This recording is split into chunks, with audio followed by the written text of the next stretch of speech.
If there's anyone with a true passion for what they do, it's Jack Gregory.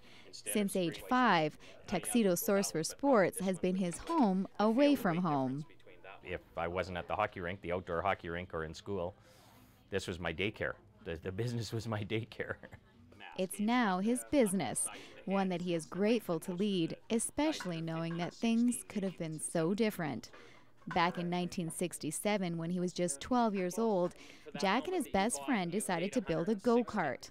Jack went up in the garage attic to look for some wheels. You're 12 years old and you look back and you say, how could you be so stupid? But we were dipping a stick into a can of gas and then lighting it up to use as a torch instead of a flashlight. You want the sharpest? The can of gas, it didn't explode or anything, it caught fire, and I was caught up in the attic, so I had to jump through the fire to get out. So I jumped through the fire to get out.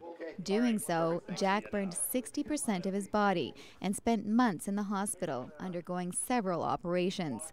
The physical recovery was just the start.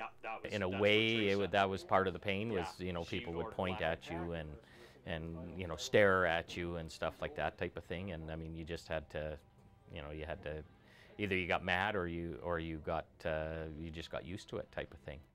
Adjusting to life scarred with a burn is something Jack doesn't wish anyone to go through, which is why he's always willing to share his story with kids. I said, listen, I was playing with matches, so you don't ever want to play with matches, because this could be what happens to you when you play with matches. Matches aren't the only concern that Calgary EMS officers have when it comes to children and burns.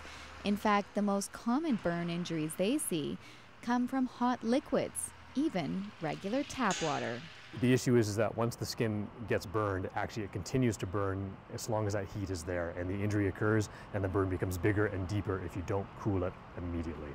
Minimizing damage with cool tap water, not ice packs, creams, or oils, is the best course of action. But of course, the greatest message Stuart has is prevention. Burns themselves are obviously very, very painful. They can be disfiguring. They can be lifelong.